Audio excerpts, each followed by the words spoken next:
memang suka, udah bismillah. Ya. Nah, ketika kita udah benar-benar pengen tujuannya Allah, udah nggak ada yang berat insya Allah. Tapi kalau misalkan emang tujuannya masih belum ke Allah, ngapain aja pasti jadi berat. Ya. Dan latihan wukuf itu seperti gladi resik. Nanti ada tempat yang namanya padang mahsyar ya. Wafat nanti urutan pertamanya di alam kubur dulu atau alam barzakh. Kalau baik amalannya maka akan tidur nungguin sampai nanti kiamat, entah kapan, berapa tahun lagi, berapa lama lagi.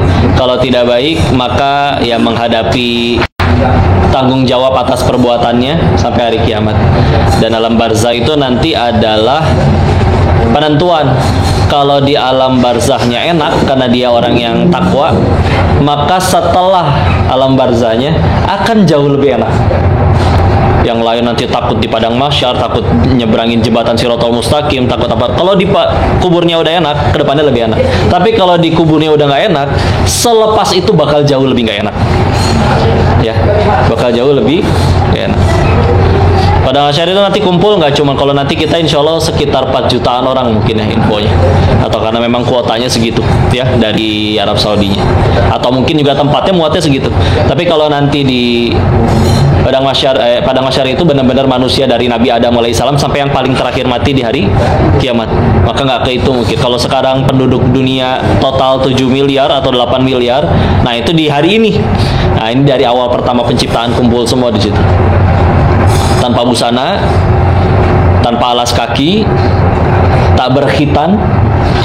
Bahkan ditanyakan, ada salah satu riwayatnya dari Ummu Salamah, insyaallah. Nah, salah satu ummahatul mukminin, istri Nabi, apa nggak bersyahwat di situ orang pada campur? Oh enggak, saking mengerikan. Gini deh bayanginnya, kalau lagi praktikum misalkan SMA, kerudungnya kebakar. Oh lari nyari air, mau di situ ada pacarnya kayak orang tuanya kayak siapa, karena biar gimana lepas dulu ini apinya ya.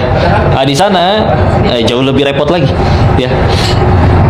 Dan satu-satu yang bisa menaungi cuman Allah aja. Ada 7 golongan nanti insya Allah yang di hadis riwayat Imam Muslim disebutkan akan mendapat naungan dari Allah, di mana hari itu nggak ada yang bisa menaungi lagi. Tidak disebutkan harus 7-7-nya, tapi mudah-mudahan salah satunya aja dapat insya Allah.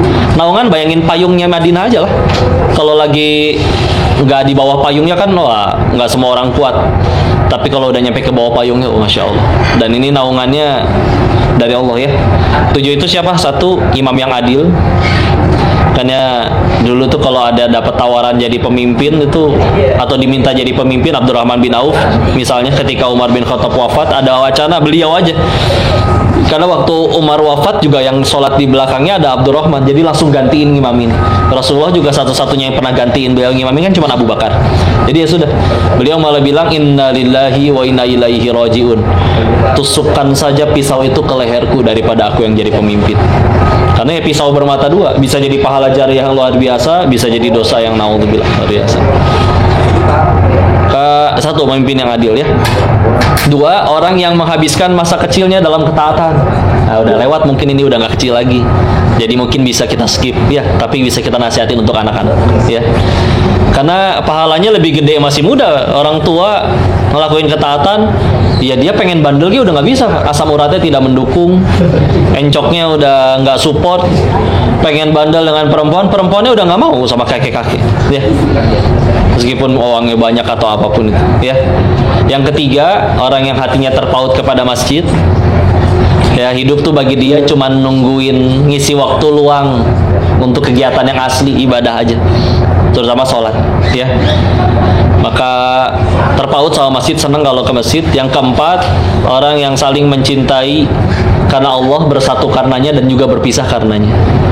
Walaupun di hadisnya menggunakan katanya rojulani ya, laki-laki kan berarti kan. Tapi ada juga yang istilahnya mengkiaskan bahwa oh pasangan suami istri juga udah, aku cinta kamu bukan karena tampan, cantik, jabatan, harta, udah. Allah yang persatuin kita, dan aku juga nggak pengen pisah selain memang Allah yang memisahkan nanti ketika atau oleh wafat atau gimana. Tulus saja udah. Harus punya pikiran ke pasangan itu. Kalau pasangan kadang suka nanya, kalau kaum hawa butuh pengakuan soalnya biasanya. Kamu tuh aslinya sayang nggak sih sama aku? Ya.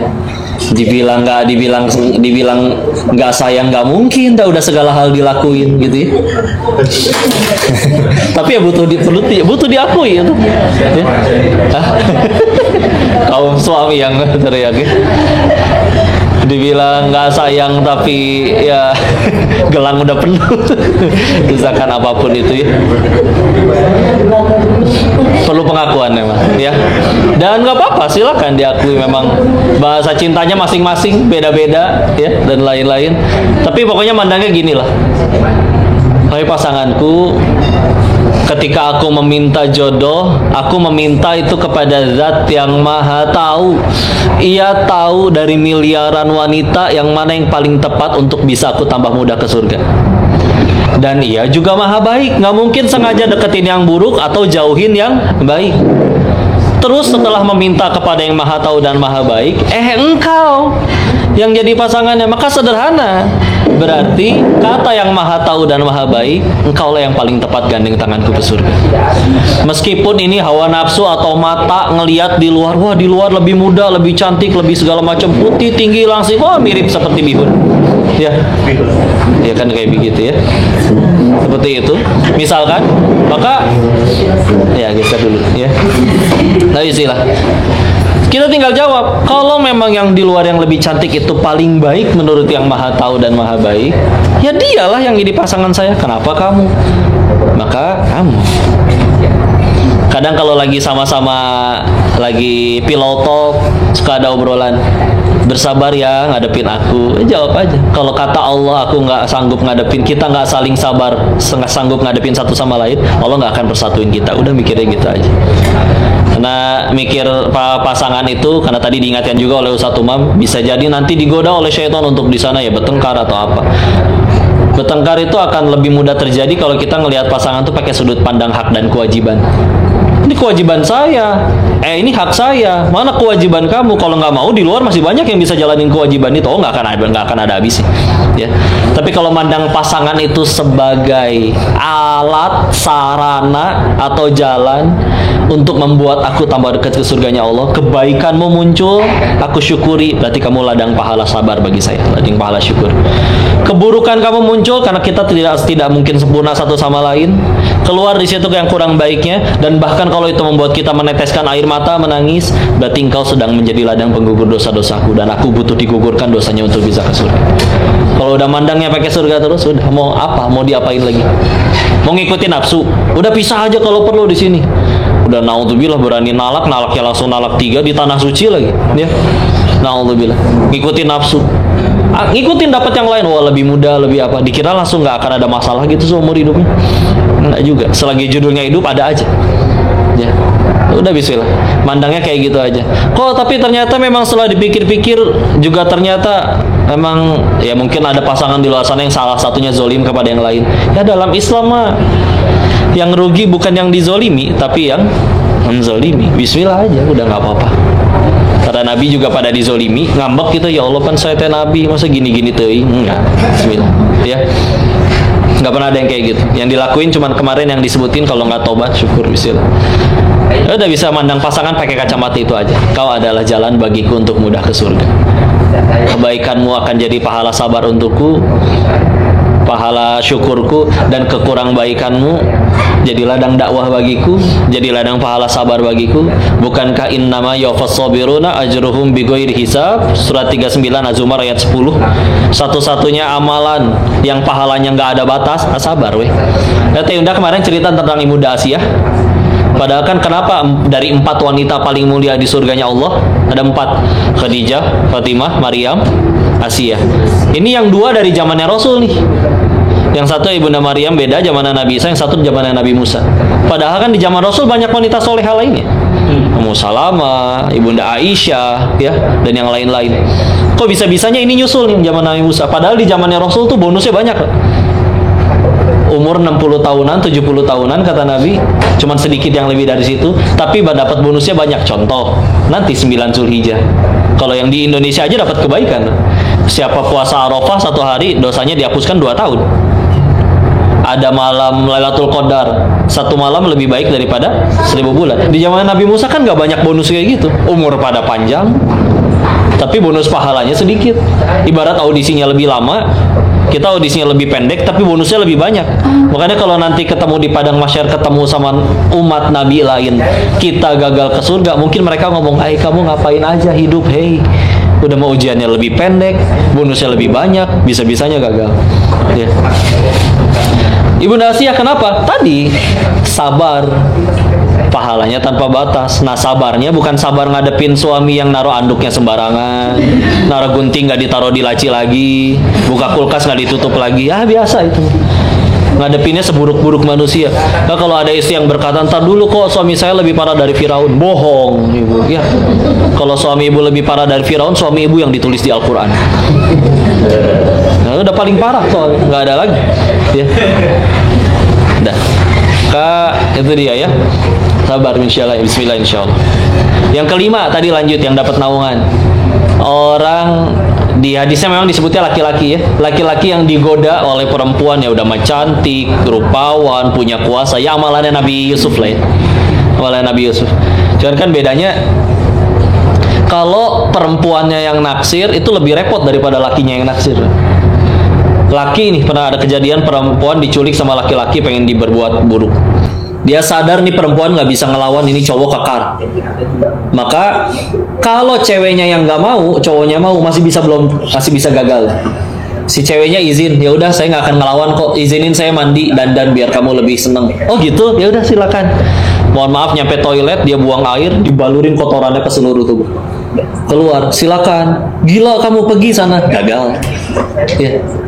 Itu kalau yang mau laki-laki, perempuannya nggak mau. Ini yang mau perempuannya ngunciin Nabi Yusuf di kamar, nggak ada yang tahu. Wah itu Nabi Yusufnya disebutkan juga tertarik, walaqad hammat bihi wa hamma biha, surat Yusuf ayat 24 nih. Tapi udah sederhana, aku takut sama Allah. Ya, bismillah. Kan sabar 3 tingkatan ya. Sabar yang paling biasa itu sabar karena udah nggak bisa apa-apa lagi. Gimana kamu dipecat? Ya aku hanya bisa bersabar. Emang nggak ada pilihan lagi ya, karena nggak ada pilihan jadi ya udah. Sabar yang selanjutnya sabar dalam ketaatan. Contoh taraweh lebih suka yang imamnya bacaan panjang atau pendek? Insya Allah. Sabar yang lebih tinggi lagi, sabar dalam menolak maksiat padahal sanggup untuk bermaksiat. Tadi Nabi Yusuf, perempuan yang mau kok. Nggak akan ada yang lihat manusianya, walaupun Allah Maha melihat. Tapi ya sudah, punya kesempatan maksiat dia tolak. Oh jangan dikira itu mubazir, enggak. Itu pahala luar biasa. Ya. Yang keenam, orang yang bersedekah dengan tangan kanannya, namun tangan kirinya tidak mengetahui. Soklah diumpetin aja, ya. Karena bisa jadi makin besarnya pahala itu dari makin tidak ketahuan. Atau kadang kita ngerasa amalan itu kecil. Sebagaimana Imam Ghazali pernah ada lalat jatuh ke botol tintanya, lalu diselamatin, dilap pakai kain sampai dia bisa terbang lagi. Saya tanya, pahala nyelamatin lalat segede apa? Tapi beliau bilang, kalau suatu saat saya mungkin ke surga dengan tawadunya, ngerasa belum layak ke surga, mungkin bukan karena kitab-kitab saya, mungkin gara-gara pahala nyelamatin lalat. Dan nggak ada yang lihat, nggak ada yang ngapa. Karena makin ikhlas makin kecil. Makin kecil makin gampang ikhlasnya. Dan kita besar tidaknya satu amalan kan dari ikhlas. Karena nanti bismillah, jangan keluar keluhan sama sekali. Mau capek, mau panas, mau ngampar, mau makanan telat datang, mau gimana, bismillah. Kalau mau jujur-jujuran mah, kitanya sendiri bandingin haknya Allah sama kewajiban kita itu nggak sebanding. Kewajiban kita kepada Allah yang masih banyak kurang, padahal itu haknya Allah, itu nggak sebanding. Ya. Sebagaimana kadang kita suka ngambek sama orang kalau datang pas ada butuhnya aja. Kenapa ngambek? Kita juga sering gitu ke Allah. Baru mulai sujud sambil nangisnya kalau ada masalah kan. Giliran utangnya lunas biasa lagi sholatnya. Kadang kendor, zuhur 2:30, asar 5:30, kadang subuh 9:30. Ya. Disatuin sama duha. Ya, alhamdulillah. Udah istilah. Yang sedekahnya diam-diam, berbuat baiknya diam-diam. Bahkan beberapa nasihat dari guru-guru kami, orang yang biasanya Allah angkat tinggi derajatnya, nggak cuma di akhiratnya, di dunianya. Biasanya mereka punya amalan rahasia katanya. Ada yang setiap pagi berangkat kerja sempetin beli nasi kuning, entah di lampu merah siapa aja. kasih itu sepanjang beli sampai meninggal, si tukang nasi kuningnya selama ini ngira ini orang doyan banget sama nasi saya aja belenek, padahal nggak pernah dia makan. Maskeran, jaketan, nggak kelihatan, naik motor ketemu siapa aja yang kelihatannya butuh udah kasih. Ketahuannya ketika testimoni aja bahwa si tukang nasi uduknya datang ke acara berkabungnya, terus nyebutin suami ibu sering sekali untuk belanja tiap pergi beli nasi kuning. Perasaan setiap hari saya bekelin, masa beli nasi kuning lagi? Setahu saya suami saya juga nggak doyan nasi kuning. Baru ketahuan. Ketahuannya sama pas ada lagi orang-orang yang di lampu merah itu. Setiap pagi saya sering dapat nasi kuning dari suami ibu. Baru ketahuannya pas meninggal. Insya Allah. Amalan rahasia ya, kecil ya. Nasi kuning di Bogor masih dapat 6.000 perak. Bismillah ya. Nggak tahu kalau di sini mah di Arab ya, tapi ya udah silakan, punya amalan rahasia. Yang terakhir, orang yang dalam kesendiriannya menangis karena ingat kepada Tuhannya. Ya udah bismillah. Minimal pernah kudus sekali seumur hidup, bangun tengah malam menangis, ya udah. Bismillah. Ingat sama baiknya Allah, ingat sama belum sempurnanya kita kepada Allah, atau apapun boleh silakan. Banyak kejadian-kejadian yang kayak hari Arafah itu memang Masya Allah ya. Ini segini di Indonesia, bukan di wukufnya, bukan di Arafahnya. Karena Tenda dan kami pejuang Gadis 2, jadi suka bacain kisah-kisah inspiratif tentang Gadis 2. Ada yang sebelum pagi Arafah, udah tanggal 9 Zulhijjahnya, masih garis 1, udah celup dengan air urin yang sama, dipegangin aja ya. Udah gitu ya udah doa aja Arafah, engkau Allah, dia yakin betul Allah Maha Sanggup. Ketika akhirnya menjelang maghrib, coba pipis lagi, dicelupin lagi, jadi garis 2 hari yang sama, urin yang sama ya. Test packnya beda karena nggak bisa dicelup 2 kali ya. Ya udah kata Allah jadi. Innama amruhu idza arada syai'an ayaqula lahu kun fayakun. Karena kalau lagi saling nguatin ya. Kita kalau ngelihat Quran itu tentang bicara tentang kelahiran. Di Quran itu semuanya nyari semuanya tentang kelahiran itu mustahil semua. Ada yang bahkan tanpa ayah ibu, ada yang bahkan tanpa ayah Maryam ya. Atau ada yang udah pada lansia, Nabi Ibrahim, Nabi Zakaria. Supaya Allah teh benar-benar pengen ngingetin bahwa udah kelahiran tuh urusan saya, bukan dari bayi tabung, bukan dari minum madu kurma muda dan yang lain-lain ya. Makanya sampai Nabi pernah ditanya tentang azal. Tahu azal? Izin ya, mohon maaf ya, laki-laki suaminya mengeluarkan di luar, tidak di istrinya, untuk mencegah kehamilan. Kata Nabi nggak ada kaitannya. Kata Allah jadi ya. Karena kan hanya butuh 1 dari sekian sel kan untuk bisa jadi. Kata Allah jadi ya. Nah, itu 7 golongan ya. Dan itu 7 golongan yang dapat naungan. Di hadis lain di kitab Riyadhus Shalihin disebutin ada 3 golongan yang justru di hari itu Allah nggak akan sudi menatap kepadanya. Jangankan ditolong, Allah menatap juga nggak. Ibarat kayak ya tadi ya ada di terminal mau dipalakin preman, kita ngelihat tetangga yang keker, kita tahu nih, tolong saya lagi dipalak, ini malah melengos pura-pura nggak lihat, kan sakit hati. Nah ini satu-satunya yang bisa nolong cuman Allah. Allah bahkan nggak sudi menatap ke arahnya. Ada 3 golongan. 1, kalau tadi pemimpin ya, ini juga ada pemimpin yang berdusta pada rakyatnya. Kok dusta ya? Berarti korupsi enggak? Enggak bisa. Kalau di dalam kaidah ilmu usul fikih, kayak contoh, di dalam Al-Quran enggak ditemukan ayat dilarang menonjok mata orang tua. Itu enggak ada. Tapi adanya dilarang berkata kepada orang tua. Ya. Maka kalau misalkan berkata aja nggak boleh, apalagi mukul. Ya udah kayak begitu. Maka ini kalau misalkan berdusta aja Allah nggak akan sudi, ini apalagi ngambil hak rakyatnya. 1. Yang kedua, orang tua yang berzina. Karena makanya nanti di dalam ilmu fikih aja, kalau orang tua yang zina sama orang muda yang belum nikah berzina hukumannya beda.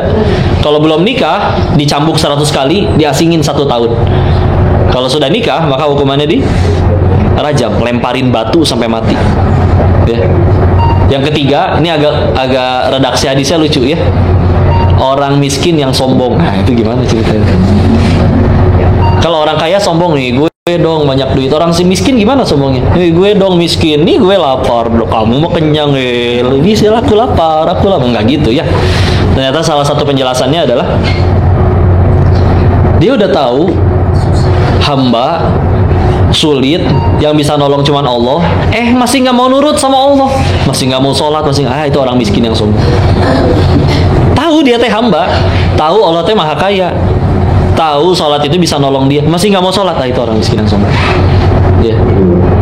Insya Allah di sini bang nggak ada akhirnya bela-belain kan, untuk ada yang mendorong semua tabungannya dan sebagaimana macamnya. Bismillah. Kalau nanti pernah main ke Bogor, karena ini hikmah aja ya, jadi saya nggak sebutin nama restoran atau orang-orangnya. Ada pemilik salah satu restoran yang ya besar lah di Bogor. Restorannya mewah, memang bagus. Ibu beli toge di pasar 1.000 dapat ya. Nah kalau udah masuk ke situ toge di oseng itu 45.000 toge, ya satu porsi ya. Dan itu makanan paling murah sesitu. Toge 45.000 satu porsi. Restoran mahal. Dan dia karena memang, dan itu ternyata cuma bisnis sampingannya, dia punya pabrik-pabrik yang lain, pokoknya tajirnya mulintir lah. Pengen ceritanya akhirnya diajakin, dirayu pengen ke Tanah Suci, maka dia minta semuanya pengen yang bintang 5 kualitas paling bagus, pesawatnya, hotelnya, semuanya ini yang paling bagus. Pokoknya pertanyaannya kepada travelnya, mana yang paling mahal, bukan mana yang paling ekonomis, mana yang paling mahal. Tapi ternyata kalau kata Allah pengen untuk supaya dia ngerasain ya, ketika akhirnya berangkat pesawatnya entah gimana, yang pesawat paling bagusnya udah gak jalan, sehingga akhirnya harus diganti dengan pesawat yang kelasnya di bawahnya, dan Allah mudahin AC-nya mati ya. Coba 9 jam AC mati itu gimana ceritanya ya, kayak dikukus ya. Busnya juga sama, bahkan akhirnya nggak jadi naik bus katanya.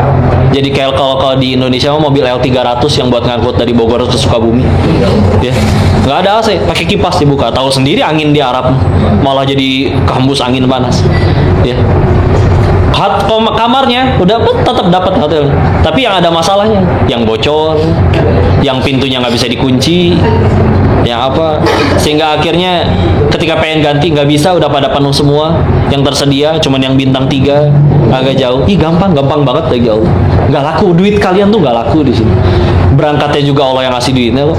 Sama rumusnya kayak sedekah kan, ini kita ke lampu merah nih ngasih uang kan, sejatinya bukan kita yang dermawan, tapi memang ada rezeki orang itu yang Allah titipin di kantong kita. Kata Allah nyampe itu mau kayak gimana juga. Berarti kan sejatinya Allah yang sedekah ke orang itu. Cuman maha baiknya Allah, kita diizinin kecipratan pahalanya. Apa tapi syaratnya? Ngilang nggak usah ngaku-ngaku. Kayak tadi diingetin sama satu, nggak ada, ini nggak sesuai ini dengan fasilitas yang saya bayar. Nggak ada kayak gitu-gitu ya. Bisa ada orang yang nyampe bahkan rela kalau perlu jalan kaki nyampe ke sini atau ngelakuin apapun ya. Nggak ada apa-apanya, nggak laku pokoknya duit kita mah di sini, nggak bisa apa-apa.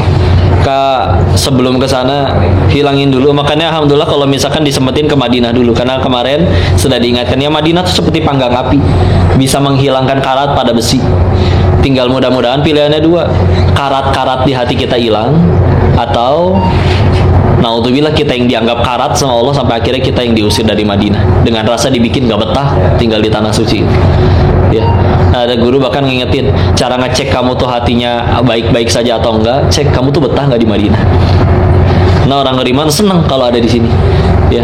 Nah, ini kita ke Madinah dulu, dan nanti sebelum nanti lempar jumroh, guru juga pernah ngingetin kalau bisa ditulis dulu apa aja sifat-sifat buruk kita di kertas, di list.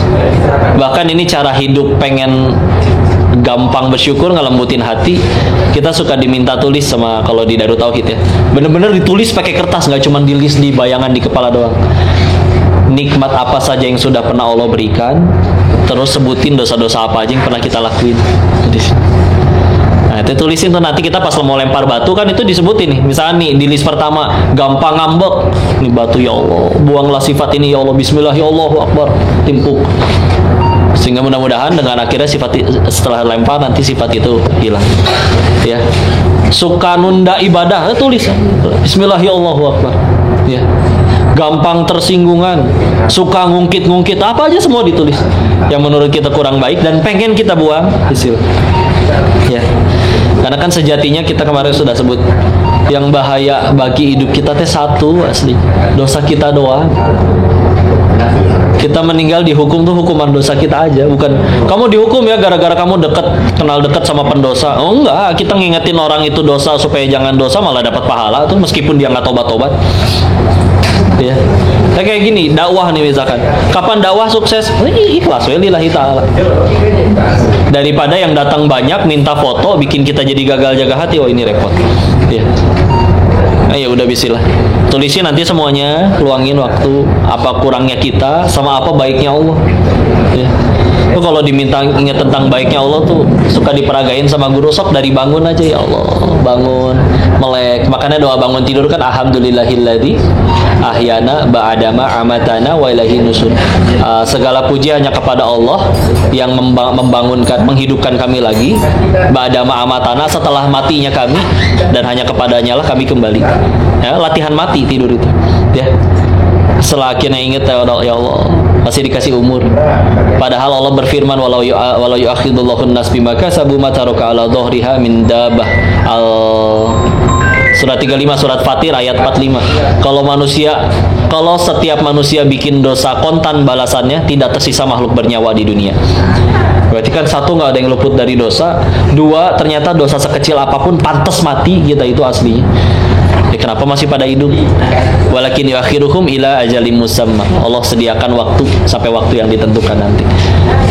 Ya Allah, aku aslinya layak mati. Ini yang lagi bicara layak mati atas sekian banyak dosanya. Waktu di Thailand, waktu sebelum nyampe ke sini, bahkan mungkin hari ini pun berbuat dosa. Aslinya layak mati, nggak dimatiin, malah diizinin bisa sholat lagi, bisa ibadah lagi. Syukurin. Ya. Alhamdulillahilladzi ahyana ba'da ma amatana wa ilaihi nusyur. Syukurin. Sekian banyak. Bangun ya Allah. Udah gitu ngolet. Wah, ngolet tuh enak ya. Masya Allah. Udah gitu dipegang kasur teh empuk, Masya Allah. Udah gitu biasa kan pasti kalau bangun pengen pipis, lihat oh toiletnya deket, oh ada orang yang toiletnya jauh, beda bangunan sama rumahnya. Bahkan ada yang harus nyari selokon dulu atau bawa sekop kemana-mana kalau tinggalnya di hutan untuk digali. Ya. Begitu nyampe ke dalam toiletnya, ya Allah ada airnya, ya Allah ada gayungnya. Pernah masuk toilet nggak ada gayungnya? Repot, Masya Allah. Pernah nggak bersyukur ketemu gayung? Itu coba latihan dulu, gayung. Ya Allah air, ngaca ya Allah. Alhamdulillah hidung teh di sini, coba dibawa ketek, capek, menderita ya. Masya Allah, semuanya diatur simetris. Bunyi nyamuk, alhamdulillah kuping teh berfungsi, dan alhamdulillah nyamuknya segede itu. Kebayang nyamuknya segede kambing ya Allah. Mungkin bunyinya sekali isep anemia kita ya. Ringan lah, tapi kalau ingin ya Allah, Masya Allah. Alhamdulillah. Naik motor Bu, ini saya paling jujur Bu, berapa banyak ibu-ibu di Indonesia sen kiri belok kanan, lebih banyak celakanya atau selamatnya? Selamat. Sayang Allah sama ibu. Yang celaka bapak-bapak yang lain di belakang ngeliatin ibu kagok dulu. Ya udah istilahnya.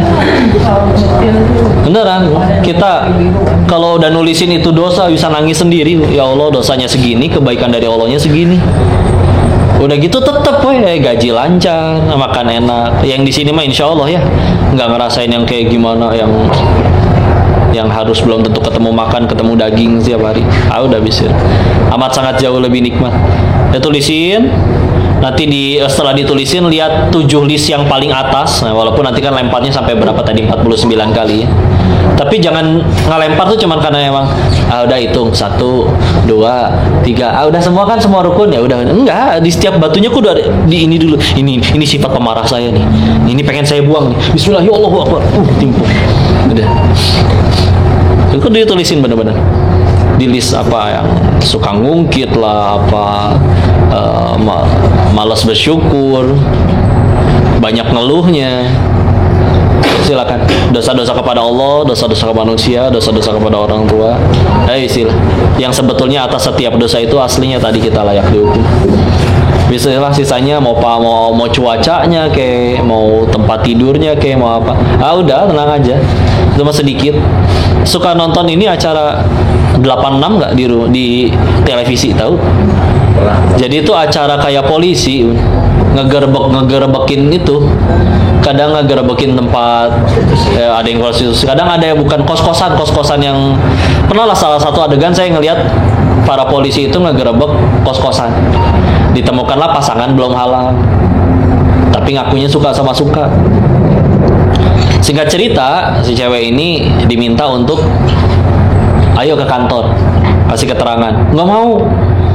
Ya udah kalau nggak mau saya antar pulang, nggak bisa dipidana karena duanya suka sama suka, bukan prostitusi. Ya. Maka akhirnya ketika dibilang bakal pengen pulang, itu si perempuan tiba-tiba nangis ngejerit guling-guling. Jangan, kamu tolong jangan saya bawa pulang. Saya nggak pengen, ibu saya tahu. Ternyata dia tinggal bertiga sama ibunya, sama anaknya. Dia janda anak satu. Ya. Dia nangis ngejerit-jerit ketika mendapati nggak pengen dua orang yang paling dia sayangi tahu kelakuannya. Saya mikir ya Allah, segitu teh baru dibuka satu aib dan baru dibuka kedua orang. Sedangkan kalau kita misalkan baca Quran surat 64 misalkan, At-Taghabun, suka diterjemahinnya hari ditampakkan segala dosa. Ayat 9-nya yauma yajma'ukum liyaumil jam'i dzalika yaumut taghabun. Karena akan kumpul tadi di padang mahsyar. Di situ entah gimana teknologinya Allah ditampakkan di situ di layar atau di mana. Nih orang yang kamu follow nih, orang yang lagi ngomong ini nih kelakuannya pas lagi sendirian, ditonton sama semua makhluk tuh di situ. Dan akan diperlihatkan wajah orang yang seumur hidup di dunianya kagum sama kita dan tahu akhirnya kelakuan kita pas sendirian dan juga belum ditobati, mandang kita dengan geli, najis aslinya kayak begitu. Bayangin ya, saya pas ingat ayat itu ya Allah. Dan segitu baru dibuka, belum hukumannya, belum hukumannya. Itu zinanya misalnya udah kejadian, dia nangis sejadi-jadinya cuman karena pengen orang tuanya nggak tahu.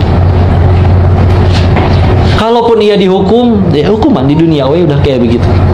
Tapi kan hukuman nanti di sana kan lebih repot. Tapi gitu, ada orang yang bisa nangis sampai sebegitunya cuman gara-gara nggak pengen ketahuan maksudnya.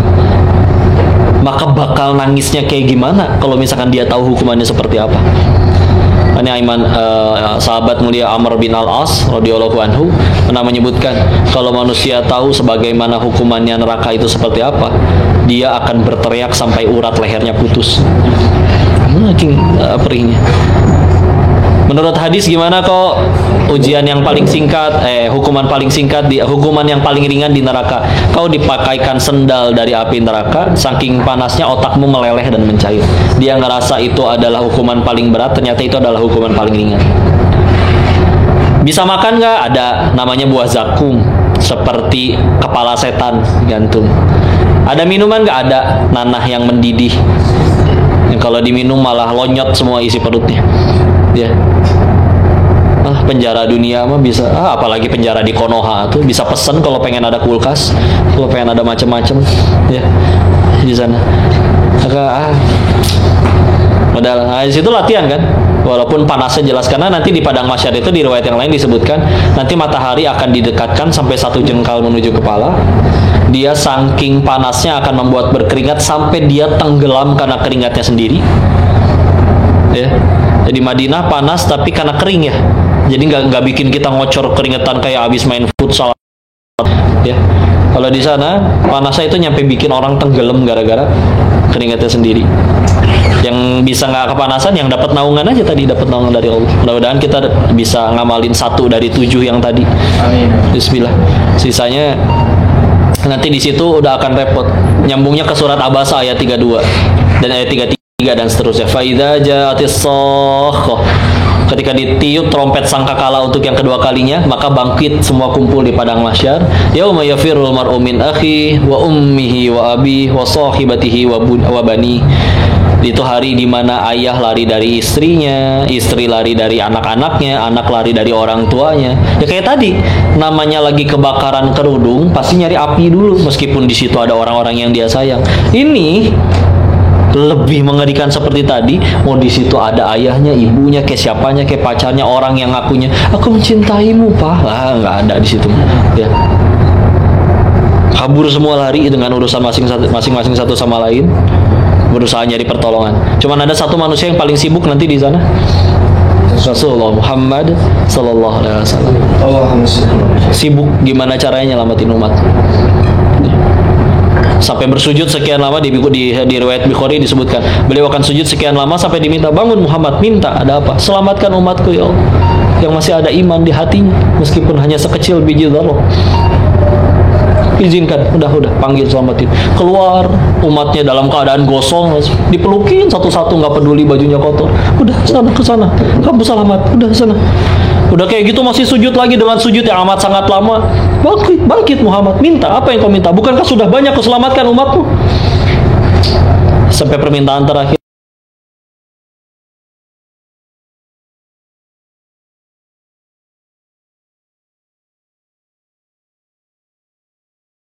mengucapkan, meskipun hanya sekali seumur hidupnya ngucapin la ilaha illallah. Coba, maksiat seumur hidup, cuman pernah seumur hidup ngucap la ilaha illallah satu kali, 1 detik itu. Yang kayak gitu pun Rasul minta tolong diselamatin, yang kayak gitu juga. Keluar dalam keadaan gosong, dipelukin lagi satu sama lain, udah dibawa ke telaga. Dan orang yang paling terakhir, di riwayat Bukhari juga disebutkan, orang yang paling terakhir keluar dari neraka itu dia bakal ngerasa kayak, layakkah saya? Bahkan berkata di hadis Imam riwayat Imam Bukharinya, ya Allah, surga telah penuh. Hah? Enggak. Dia dihadapkan kepada tanah lapang, indah, seluas 10 kali lipat dunia, 10 kali lipat bumi, dan diberikan, itu untukmu. Bahkan di riwayat itu orangnya sampai nanya, engkau bercanda ya Allah? Aku orang yang paling terakhir keluar dari neraka, berarti aku orang yang paling sedikit amalannya, dapat ganjarannya minimal 10 kali lipat dunia surganya, dan itu adalah surga yang paling jelek, yang paling kecil. Ya segitunya maha baiknya Allah ya. Maka udahlah, harus bisa ngidupin hati. Terakhir mungkin pengen ngingetin, ada kami lagi diuji zamannya kayak gini. Jadi lagi kenal dengan beberapa deket ya, kawan-kawan influencer lah ya, yang murni influencer, misalkan nggak berdakwah, nggak gimana, bener-bener ya hidup dari, mohon maaf, dari endorse. Ada suatu ketika akhirnya mereka ngelakuin perjalanan ya, umroh atau ke tanah suci ya, tapi kan jadi salah niat ya, ini harus bikin ini, harus bikin itu, bikin video ini, bikin video apa. Kalau bikin harusnya nyari burung, nggak ada burungnya. Ya kan gampang kan bagi Allah itu, burung segitu banyak tuh orang nggak dapet. Atau bener-bener lagi rame, panas, atau saking panasnya kadang handphone tuh kalau kepanasan nggak bisa dipakai ya, kepanasan ada aja, baterainya habis, mau diambil kunci kamarnya ada di temennya, entah kemana dicariin nggak bisa, kadang nggak punya sinyal, nggak beli SIM card, dicariin baru ketemu lagi pas habis beres makan malam, udah beres, sorenya udah ya, sore indahnya udah lewat. Dibikin udah syuting, kesel, nangis, marah, kerjaan gak beres-beres. Padahal itu tuh udah bikin asarnya telat, udah bikin maghribnya telat, segala macam. Pas akhirnya sholat maghrib, kebagiannya di luar pelataran. Ada cerita dia akhirnya ketemu sama, jadi kata dia itu orang Arab, tapi mungkin kalau zaman dulu mah ya seperti Bilal mungkin ya, masih ada perbudakan.